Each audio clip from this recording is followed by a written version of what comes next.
ഒരു ടിബറ്റൻ ഗോത്രവർഗമാണ് ഷേർപ്പകൾ. ടിബറ്റിലെ ടിംഗ്രി എന്ന പ്രദേശമാണ് അവരുടെ സ്വദേശം. ഷേർപ്പ എന്ന വാക്കിന് അവരുടെ ഭാഷയിൽ കിഴക്കു നിന്നുള്ള മനുഷ്യർ എന്നാണ് അർത്ഥം. 13-ാം നൂറ്റാണ്ടിലും 14-ാം നൂറ്റാണ്ടിലുമായി ചില മതപരമായ പ്രശ്നങ്ങളാൽ ടിബറ്റിൽ നിന്നും പലായനം ചെയ്ത് നേപ്പാളിലെ ഖുംബു എന്ന പ്രദേശത്ത് എത്തുകയായിരുന്നു ഇവർ. ഇന്ന് നേപ്പാളിലെ മറ്റു പല പ്രദേശങ്ങളിലും ഭൂട്ടാനിലും ഇന്ത്യയിലെ സിക്കിം, ഡാർജിലിംഗ് തുടങ്ങിയ ഭാഗങ്ങളിലുമൊക്കെ ഷേർപ്പകൾ താമസമുണ്ട്. എങ്കിലും നേപ്പാളിലെ ഖുംബു ജില്ല കേന്ദ്രീകരിച്ചു തന്നെയാണ് ഇവർ പ്രധാനമായും ഉള്ളത്. ബുദ്ധമത വിശ്വാസികളായ ഷേർപ്പകൾക്ക് സ്വന്തമായ ഭാഷയുണ്ട്. 2011 സെൻസസ് പ്രകാരം 5,12,946 ഷേർപ്പകൾ നേപ്പാളിൽ മാത്രം ജീവിക്കുന്നു എന്നാണ് കണക്ക്. ഷേർപ്പകളുടെ പ്രധാന ഉപജീവന മാർഗം കൃഷിയും മലകയറ്റവുമാണ്. അതിലും മലകയറ്റം തന്നെയാണ് പ്രധാനം. ഇന്ന് നേപ്പാളിലെ ടൂറിസവും ഇവർക്ക് ഒരു വരുമാന മാർഗമാണ്. ഹിമാലയത്തിന്റെ താഴ്വാരത്തുള്ള മലഞ്ചരിവുകളിൽ താമസിക്കുന്ന ഇവർക്ക് അവരുടേതായ ആചാരങ്ങളും ജീവിത രീതികളുമൊക്കെയുണ്ട്. ഷേർപ്പകൾ മലകയറ്റത്തിൽ അഗ്രഗണ്യരാണ്. ജന്മന തന്നെ ഉയർന്ന ശേഷിയുള്ള ശ്വാസകോശങ്ങൾ കാരണമാണ് കുറഞ്ഞ ഓക്സിജനുള്ള ഉയർന്ന പ്രദേശങ്ങളിൽ അതിജീവിക്കാനും ഉന്നത അന്തരീക്ഷ മർദ്ദ മേഖലയിലും ഊർജ്ജസ്വലരായിരിക്കാനും ഷേർപ്പകൾക്ക് കഴിയുന്നത്. നൂറ്റാണ്ടുകളായി ഹൈ ആൾട്ടിറ്റ്യൂഡിൽ ജീവിച്ചു വരുന്നതിനാൽ ഇവരുടെ ശരീരത്തിൽ സംഭവിച്ച സ്വാഭാവിക മാറ്റമായിട്ടാണ് ഇതിനെ പഠനങ്ങൾ പറയുന്നത്. -70 വരെ താഴുന്ന അതിശൈത്യം, ഏതു നിമിഷവും മാറിക്കൊണ്ടിരിക്കുന്ന പ്രവചനാതീതമായ കാലാവസ്ഥ, നിരന്തരമുള്ള ഹിമപാതം, ശ്വസിക്കാനുള്ള പ്രാണവായു പോലും ഇല്ലാത്ത അന്തരീക്ഷം. ഈ പ്രതികൂലങ്ങളെയെല്ലാം തരണം ചെയ്ത് ചുമലിൽ 30-40 കിലോ ഭാരവും ചുമന്ന് തങ്ങൾക്കൊപ്പം വരുന്ന പർവ്വതാരോഹകരുടെ ജീവന്റെ കാവൽക്കാരായി ഓരോ നിമിഷവും മരണത്തെ മുഖാമുഖം കണ്ട് ചെങ്കുത്തായ ഈ മല കയറണമെങ്കിൽ അസാമാന്യമായ ധൈര്യവും ശാരീരിക ക്ഷമതയും മനഃശക്തിയുമൊക്കെ ആവശ്യമാണ്. ഇത് ജീവിതത്തിൽ എപ്പോഴെങ്കിലും ഒരിക്കൽ മാത്രം നടക്കുന്ന കാര്യങ്ങളല്ല. ഓരോ ഷേർപ്പയുടെയും നിത്യജീവിതത്തിന്റെ ഭാഗമാണ് ഈ പറഞ്ഞതൊക്കെ. പർവ്വതാരോഹക സംഘവുമായി കരാറിൽ ഏർപ്പെട്ടു കഴിഞ്ഞാൽ ദൗത്യത്തിനായുള്ള തയ്യാറെടുപ്പുകൾ തുടങ്ങുന്നു. ഒരു യാത്ര ഏകദേശം 2 മാസം വരെ നീണ്ടു നിന്നേക്കാം. ഇതാണ് എവറസ്റ്റ് ബേസ് ക്യാമ്പ്. പർവ്വതാരോഹണത്തിന് വരുന്നവർ ആദ്യം ക്യാമ്പ് ചെയ്യുന്നത് ഇവിടെയാണ്. എവറസ്റ്റ് കയറാൻ പല വഴികൾ ഉണ്ടെങ്കിലും പർവ്വതാരോഹകർ കൂടുതലായി തിരഞ്ഞെടുക്കുന്നത് നേപ്പാളിലെ ഖുംബു ഐസ്ഫാളിലൂടെയുള്ള വഴിയാണ്. സമുദ്രനിരപ്പിൽ നിന്നും 17,600 അടി ഉയരത്തിലുള്ള ഇവിടുത്തെ ബേസ് ക്യാമ്പിൽ എത്താനായി കാഠ്മണ്ഡുവിൽ വിമാനമിറങ്ങി അവിടെ നിന്നും പ്രൊപ്പല്ലർ പ്ലെയിൻ എന്ന ഈ ചെറു വിമാനങ്ങളിൽ ലുക്ല എന്ന സ്ഥലത്തെത്തി അവിടെ നിന്നും കാൽനടയായി ബേസ് ക്യാമ്പിൽ എത്തിച്ചേരുന്നു. ലുക്ലയിൽ നിന്നും ബേസ് ക്യാമ്പ് വരെ 65 കിലോമീറ്റർ ദൂരമുണ്ട്. ഇത്രയും ദൂരം താണ്ടാൻ സാധാരണഗതിയിൽ 7 മുതൽ 8 ദിവസം വരെ എടുക്കുന്നു. അതിമനോഹരമായ ഒരു ദൃശ്യവിരുന്നാണ് ലുക്ല മുതൽ ബേസ് ക്യാമ്പ് വരെയുള്ള ഈ യാത്ര. ബേസ് ക്യാമ്പിൽ വെച്ച് സംഘത്തിലെ ഷേർപ്പകളുടെ പ്രതിഫലം നിശ്ചയിക്കപ്പെടുന്നു. പ്രതിഫലത്തിന്റെ കാര്യത്തിൽ ഷേർപ്പകളും പർവ്വതാരോഹക സംഘവും തമ്മിൽ വിലപേശലുകൾ നടക്കാറുണ്ട്. സാധാരണഗതിയിൽ സംഘത്തിലെ ഒരാൾക്ക് $6,000 വരെ പ്രതിഫലം ലഭിക്കാറുണ്ട്. യാത്രയുടെ കാഠിന്യം അനുസരിച്ച് ഇത് കൂടാനും സാധ്യതയുണ്ട്. ഇത് സാമാന്യം വലിയ തുകയാണ് എങ്കിലും ഓരോ ഷേർപ്പയുടെയും ജീവന്റെ വിലയായാണ് ഈ തുകയെ കണക്കാക്കപ്പെടുന്നത്.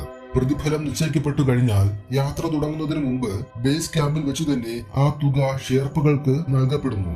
ഈ ജോലി എല്ലാ കാലവും ചെയ്യാൻ കഴിയില്ല എന്നതിനാൽ തന്നെ ഈ തുക ടൂറിസ്റ്റുകൾക്ക് താമസിക്കാനുള്ള ചെറു ലോഡ്ജുകൾ കെട്ടുന്നതിനും പുതിയ ബിസിനസ്സുകൾ തുടങ്ങുന്നതിനുമൊക്കെയാണ് ഇവർ ഉപയോഗിക്കാറ്. പർവ്വത ആരോഹക സംഘത്തിലെ അംഗങ്ങളുടെ എണ്ണത്തിനനുസരിച്ചാണ് അവർക്ക് അകമ്പടി പോകുന്ന ഷേർപ്പകളുടെ എണ്ണം നിശ്ചയിക്കപ്പെടുന്നത്. ആദ്യമായി എവറസ്റ്റ് കീഴടക്കിയ എഡ്മണ്ട് ഹിലാരിക്കും സംഘത്തിനും ഒപ്പം അകമ്പടി പോയത് 350ഓളം ഷേർപ്പകളാണ്. ആ ഷേർപ്പ സംഘത്തിന്റെ പ്രധാനിയായിരുന്നു ടെൻസിംഗ് നോർഗെ. യാത്ര തുടങ്ങുന്നതിന് മുമ്പ് വഴിയിലുടനീളം ആവശ്യമായ മുന്നൊരുക്കങ്ങൾ ചെയ്യുക എന്നതാണ് ഷേർപ്പകളുടെ പ്രധാന ജോലി. അതിനായി പ്രധാന യാത്ര ആരംഭിക്കുന്നതിന് ദിവസങ്ങൾക്ക് മുമ്പ് തന്നെ ഷേർപ്പകൾ തങ്ങളുടെ ജോലി തുടങ്ങുന്നു. ആദ്യം പോകേണ്ട വഴി നിശ്ചയിച്ച ശേഷം ചെങ്കുത്തായ ഇടങ്ങളിൽ ഏണി സ്ഥാപിക്കുന്നു. ഒപ്പം ഐസ് പാളികൾക്കിടയിലെ വലിയ വിള്ളലുകൾ താണ്ടുന്നതിനായി ഏണി കൊണ്ട് പാലം പണിയുന്നു. ബേസ് ക്യാമ്പിനും എവറസ്റ്റിന്റെ ഏറ്റവും മുകൾ ഭാഗത്തിനും ഇടയിൽ 4 ക്യാമ്പുകളാണ് ഉള്ളത്. യാത്രയുടെ ഓരോ ഘട്ടത്തിലും പർവ്വതാരോഹകരും ഷേർപ്പകളും വിശ്രമിക്കുന്നത് ഈ ക്യാമ്പുകളിലാണ്. ഈ 4 ഇടങ്ങളിലും ടെന്റുകൾ കെട്ടുകയും താഴെ ബേസ് ക്യാമ്പിൽ നിന്നും യാത്രയുടെ ഓരോ ഘട്ടത്തിലും ആവശ്യം വരുന്ന വസ്തുക്കൾ ഓരോ ടെന്റുകളിലും എത്തിക്കുകയും ചെയ്യണം. മല കയറുന്ന മുഴുവൻ ആളുകൾക്കും ആവശ്യമായ ടെന്റുകൾ കിട്ടുന്നതിനുള്ള വസ്തുക്കൾ, സ്ലീപ്പിംഗ് ബാഗുകൾ, ഓക്സിജൻ സിലിണ്ടറുകൾ, ആഹാര സാധനങ്ങൾ, 3000-ലധികം മീറ്റർ കയർ, ഏണികൾ ഇവയൊക്കെയാണ് ഇവർക്ക് മുകളിൽ എത്തിക്കേണ്ടത്. ഇതിനായി ഷെർപ്പകൾക്ക് പല പ്രാവശ്യം ഈ വലിയ പർവ്വതം കയറി ഇറങ്ങേണ്ടതുണ്ട്. നാലാമത്തേതും അവസാനത്തേതുമായ ക്യാമ്പ് സജ്ജീകരിക്കുകയാണ് ഏറ്റവും കഠിനമായ ജോലി. സമുദ്രനിരപ്പിൽ നിന്നും 8000 മീറ്റർ വരെ ഉയരത്തിലുള്ള ഈ ഭാഗത്ത് ഓക്സിജന്റെ അളവ് വളരെ കുറവാണ്. ഈ ഭാഗത്തിന്റെ അപകടാവസ്ഥ കണക്കിലെടുത്ത് ഡെത്ത് സോൺ എന്നാണ് ഇവിടം അറിയപ്പെടുന്നത്. പർവ്വതാരോഹണ സമയത്തും ടീം അംഗങ്ങൾ ഏറ്റവും അധികം കഷ്ടപ്പെടുന്നത് ഈ ഭാഗം താണ്ടുന്നതിനാണ്. ടെന്റുകളും ഏണികളും ഒക്കെ സ്ഥാപിക്കുന്നതിനൊപ്പം തന്നെ യാത്ര ചെയ്യേണ്ട വഴികളിൽ ഉടനീളം ഷെർപ്പകൾ ബലമുള്ള കയറുകളും ഇട്ടിട്ടുണ്ടാവും. ഷെർപ്പകളുടെ ഈ ജോലികളൊക്കെ നടക്കുന്നതിനൊപ്പം പർവ്വതാരോഹക സംഘത്തിന് ട്രയൽ ക്ലൈംബിംഗ് അഥവാ പരിശീലന മലകയറ്റങ്ങൾ നടത്തേണ്ടതുണ്ട്.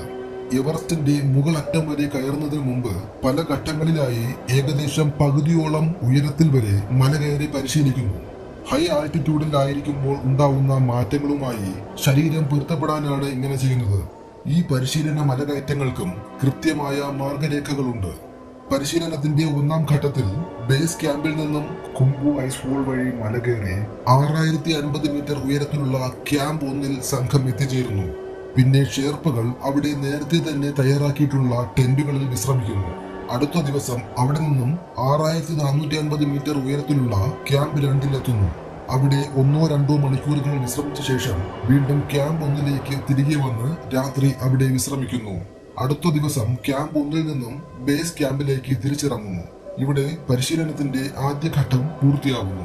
ഇതിലൂടെ മഞ്ഞുമല കയറുന്നതിനുള്ള പരിശീലനത്തിനു പുറമെ വ്യത്യസ്തമായ ആൾട്ടിറ്റ്യൂഡുകളിൽ ശരീരത്തിനെ പൊരുത്തപ്പെടുത്തിയെടുക്കാനും സാധിക്കുന്നു.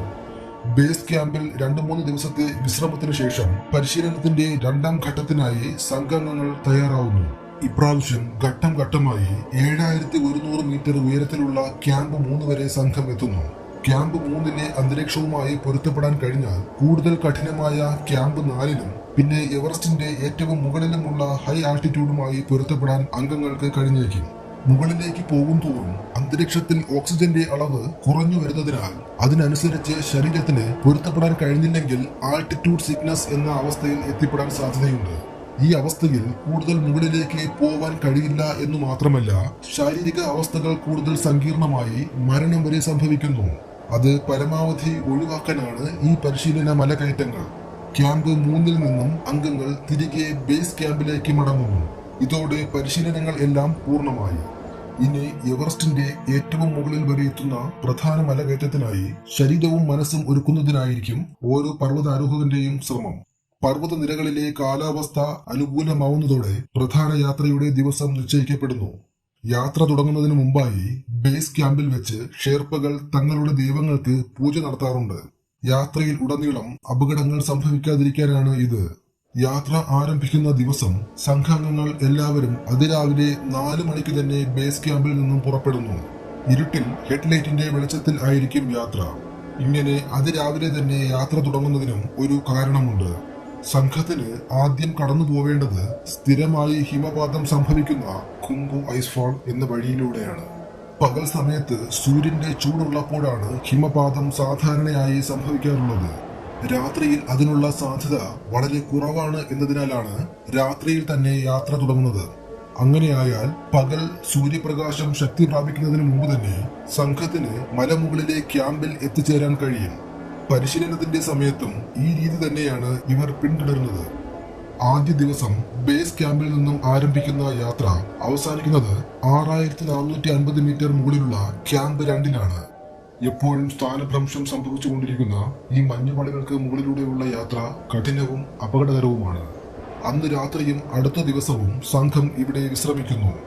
3-ാം ദിവസം അതിരാവിലെ സംഘം വീണ്ടും മല കയറാൻ തുടങ്ങുന്നു. ഏതാണ്ട് ഉച്ചയോടെ അവർ ക്യാമ്പ് 3-ൽ എത്തിച്ചേരുന്നു. മുകളിലേക്ക് പോകുന്തോറും യാത്ര കഠിനമായി കൊണ്ടിരിക്കും. ഇപ്പോൾ ഇവർ സമുദ്രനിരപ്പിൽ നിന്നും 7100 മീറ്റർ ഉയരത്തിലാണ്. ഈ ടെന്റുകളിൽ എല്ലാം പർവ്വതാരോഹകർക്ക് ആവശ്യമായ സംവിധാനങ്ങൾ ഷെർപ്പകൾ ചെയ്തു വെച്ചിട്ടുണ്ട്. ഷെർപ്പ സംഘത്തിലെ പാചകക്കാരാണ് ഭക്ഷണം തയ്യാറാക്കുന്നത്. വെള്ളം ഒഴിച്ചുള്ള എല്ലാ സാധനങ്ങളും അവർ കൊണ്ടുവന്നിട്ടുണ്ടാവും. ഇവിടെ നിന്നുമുള്ള ഐസ് കട്ടകൾ ഉരുക്കി ആ വെള്ളമാണ് ഇവർ ഉപയോഗിക്കാറ്. അടുത്ത ദിവസം രാവിലെ യാത്രയുടെ മൂന്നാം ഘട്ടം ആരംഭിക്കുന്നു. ഇനി 7950 മീറ്റർ ഉയരത്തിലുള്ള ക്യാമ്പ് 4 എന്ന ഡെത്ത് സോണിലേക്കുള്ള യാത്രയാണ്. ഈ യാത്രയിൽ പലർക്കും ഓക്സിജൻ ആവശ്യമായി വരുന്നു. ക്യാമ്പ് 4ലേക്കുള്ള യാത്ര സംഘത്തിലുള്ളവർക്ക് കുറച്ച് കഠിനം തന്നെയായിരിക്കും. ഏകദേശം വൈകുന്നേരത്തോടെ ആയിരിക്കും സംഘം ക്യാമ്പ് 4ൽ എത്തിച്ചേരുക. ഇവിടെ എത്തുന്നതോടെ എല്ലാവർക്കും കടുത്ത ശാരീരിക അസ്വസ്ഥതകൾ പ്രകടമായിരിക്കും. ഈ യാത്ര ഷെർപ്പകൾക്കും കഠിനമായിരിക്കും. മിക്കപ്പോഴും 20-30 കിലോ ഭാരവും ചുമന്നുകൊണ്ടായിരിക്കും അവർക്ക് മല കയറേണ്ടി വരിക. എങ്കിലും തങ്ങൾ നയിച്ചുകൊണ്ടുവരുന്ന പർവ്വതാരോഹകരുടെ കാര്യങ്ങളിൽ അവർ വളരെ ശ്രദ്ധാലുക്കളായിരിക്കും. ക്യാമ്പ് 4ലെ പ്രതികൂല സാഹചര്യം കണക്കിലെടുത്ത് അവിടെ കൂടുതൽ സമയം ചിലവഴിക്കാതിരിക്കാനായിരിക്കും സംഘം ശ്രമിക്കുക. അതിനാൽ രാത്രി 10 മണിക്ക് തന്നെ എവറസ്റ്റിന്റെ ശിഖരത്തിലേക്കുള്ള യാത്ര അവർ ആരംഭിക്കുന്നു. ഇതിനിടയിലുള്ള വളരെ കുറച്ചു സമയം മാത്രമായിരിക്കും അവർക്ക് വിശ്രമത്തിനായി ലഭിക്കുക. രാത്രി 10 മണിക്ക് ആരംഭിക്കുന്ന അടുത്ത ഘട്ട യാത്രയിൽ സംഘം എവറസ്റ്റിന്റെ നെറുക ലക്ഷ്യമാക്കി നീങ്ങുന്നു. ഈ ദൗത്യത്തിലെ ഏറ്റവും കഠിനമായ മലകയറ്റമാണ് ഇത്. ഏറ്റവും ചെങ്കുത്തായ കയറ്റമായിരിക്കും എന്നതും അന്തരീക്ഷത്തിൽ ഓക്സിജന്റെ അളവ് തീരെ കുറവായിരിക്കും എന്നതുമാണ് ഈ യാത്രയെ കൂടുതൽ കഠിനമാക്കുന്നത്. മാത്രമല്ല, പർവ്വതത്തിന്റെ 2 മുഖങ്ങൾക്കിടയിലെ ഇടുങ്ങിയ ചെരിവിലൂടെ വേണം മല കയറാൻ. എല്ലാവരും ഓക്സിജൻ സിലിണ്ടറിന്റെ സഹായത്തിലായിരിക്കും ശ്വസിക്കുക. 4ാമത്തെ ക്യാമ്പ് മുതൽ എവറസ്റ്റിന്റെ ഏറ്റവും മുകളിൽ വരെയുള്ള 898 മീറ്ററുകൾ നടന്നെത്താൻ 10 മുതൽ 12 മണിക്കൂർ വരെ സമയമെടുക്കുന്നു എന്ന് പറയുമ്പോൾ തന്നെ ആ യാത്രയുടെ കാഠിന്യം മനസ്സിലാക്കാവുന്നതാണ്. രാത്രി മുഴുവൻ ഉള്ള ഈ യാത്രയ്ക്കിടയിൽ 8400 മീറ്റർ ഉയരത്തിലായി പ്ലാറ്റ്ഫോം പോലുള്ള ഒരു പോയിന്റിൽ എത്തിച്ചേരുന്നു. ഈ ഭാഗത്തിന് ബാൽക്കണി എന്നാണ് പേര്. ക്യാമ്പ് 4 മുതൽ എവറസ്റ്റിന്റെ ഏറ്റവും ടോപ്പായ സമ്മിറ്റ് വരെയുള്ള ചെങ്കുത്തായ കയറ്റത്തിൽ ഇവിടെ മാത്രമാണ് കുറച്ച് നിരന്ന സ്ഥലമുള്ളത്. അതിനാലാണ് ഈ ഭാഗത്തിന് ബാൽക്കണി എന്ന പേരിൽ അറിയപ്പെടുന്നത്. പർവ്വതാരോഹകർ ഇവിടെ കുറച്ചു നേരം വിശ്രമിച്ച ശേഷമാണ് യാത്ര തുടരുക. അപ്പോഴേക്കും നേരം വെളുത്തിട്ടുണ്ടായിരിക്കും. അത് കഴിഞ്ഞാൽ 8790 മീറ്റർ ഉയരത്തിൽ ഒരു പ്രതിബന്ധം ഉണ്ട്. ഈ ഭാഗത്തിന് ഹിലാരി സ്റ്റെപ്പ് എന്ന പേരിലാണ് അറിയപ്പെടുന്നത്. മുകളിലേക്കുള്ള യാത്രയിൽ ഏറ്റവും കഠിനം ഈ ഭാഗം താണ്ടുക എന്നതാണ്. 2 വശങ്ങളിലും അഗാധമായ ഗർത്തങ്ങളാണ്. കാൽ ഒന്ന് തെറ്റിയാൽ 3000-ലധികം മീറ്റർ താഴ്ചയിലേക്കായിരിക്കും പതിക്കുക. ഈ ഭാഗത്ത് ഷെർപ്പകൾ കൂടുതൽ ജാഗരൂകരായിരിക്കും. ഇത് കഴിഞ്ഞാൽ ഏകദേശം 9 മണിയോടെ സംഘം എവറസ്റ്റിന് മുകളിൽ എത്തുന്നു. ഓരോ പർവ്വതാരോഹകന്റെയും വർഷങ്ങളായുള്ള സ്വപ്നവും മാസങ്ങളായുള്ള കഠിന പ്രയത്നവുമാണ് ഇവിടെ സാക്ഷാത്കരിക്കപ്പെടുന്നത്. ഈ ഷെർപ്പകളിൽ പലരും 10ഉം 15ഉം പ്രാവശ്യം വരെ എവറസ്റ്റ് കയറിയവരാണ്. കൂട്ടത്തിൽ ആദ്യമായി വരുന്നവരും ഉണ്ടാവും. ഇതിന് മുകളിൽ നിന്നുള്ള ഈ കാഴ്ച വല്ലാത്ത ഒരു അനുഭവം തന്നെയാണ്. 15 മുതൽ 20 നിമിഷം വരെ അവിടെ ചെലവഴിച്ച ശേഷം ലോകത്തിന്റെ നെറുകയിൽ എത്തിയതിന്റെ അനുഭൂതിയിൽ സംഘം മലയിറങ്ങാൻ തുടങ്ങുന്നു. ഏകദേശം ഉച്ചയോടെ സംഘം ക്യാമ്പ് 4ൽ എത്തിച്ചേരുകയും ചെറിയൊരു വിശ്രമത്തിനു ശേഷം ആ ഡെത്ത് സോൺ വിട്ട് ക്യാമ്പ് 3ലേക്കോ 2ലേക്കോ എത്തിച്ചേരുകയും ചെയ്യുന്നു. രാത്രിയിൽ അവിടെ വിശ്രമിച്ച ശേഷം ബേസ് ക്യാമ്പിലേക്ക് മടങ്ങുന്നു. ഇതോടെ ഈ സാഹസിക യാത്ര പൂർണ്ണമാവുന്നു. എങ്കിലും ഷെർപ്പകളുടെ ജോലി ഇവിടെ അവസാനിക്കുന്നില്ല. ബേസ് ക്യാമ്പ് മുതൽ സമ്മിറ്റ് വരെ ചെയ്തിട്ടുള്ള സംവിധാനങ്ങൾ നീക്കം ചെയ്ത് ആ മെറ്റീരിയൽസ് എല്ലാം ബേസ് ക്യാമ്പിൽ എത്തിക്കേണ്ടതുണ്ട്. മഞ്ഞുമലകളെ മാലിന്യപ്പെടുത്തുന്ന രീതിയിൽ ഒരു വസ്തുവും അവിടെ ഉപേക്ഷിക്കാൻ പാടില്ല എന്നാണ് നിയമം. ഇവർ അത് കൃത്യമായി പാലിക്കാറും ഉണ്ട്. കാരണം ഈ മഞ്ഞുമലകൾ അവർക്ക് വെറും കാഴ്ച വസ്തുക്കളല്ല, മറിച്ച് ജീവിതം തന്നെയാണ്. സത്യത്തിൽ ഒരു പർവ്വതാരോഹകനെ ഒരു പ്രാവശ്യം എവറസ്റ്റിന്റെ നെറുകയിൽ എത്തിക്കാൻ ഈ ഷെർപ്പകൾ എത്ര തവണയാണ് ഈ ചെങ്കുത്തായ മഞ്ഞുമലകൾ കയറിയിറങ്ങുന്നത് എന്നത് അവിശ്വസനീയമായ കാര്യം തന്നെയാണ്. സാധനങ്ങളെല്ലാം ബേസ് ക്യാമ്പിൽ എത്തിച്ച ശേഷം തങ്ങളുടെ കടമകളെല്ലാം പൂർത്തിയാക്കി എല്ലാവരോടും യാത്ര പറഞ്ഞ് കൈനിറയെ പടവുമായി ഷെർപ്പകൾ സ്വന്തം ഭവനങ്ങളിലേക്ക് യാത്രയാവുന്നു. മല കയറാനായി വീട്ടിൽ നിന്നും പുറപ്പെട്ടു കഴിഞ്ഞാൽ പിന്നെ അവരെക്കുറിച്ചുള്ള വിവരങ്ങളൊന്നും വീട്ടുകാർക്ക് അറിയാൻ വഴികളൊന്നും ഇല്ല. പിന്നെ അവർ മടങ്ങിയെത്തും വരെ കാത്തിരിക്കുക മാത്രം ചെയ്യുന്നു. ചിലപ്പോഴെങ്കിലും ദുരന്ത വാർത്തകളായിരിക്കും വീട്ടുകാരെ തേടിയെത്തുക എന്നതാണ് ഷെർപ്പകളുടെ ജീവിതത്തിന്റെ ഒരു ആകസ്മികത.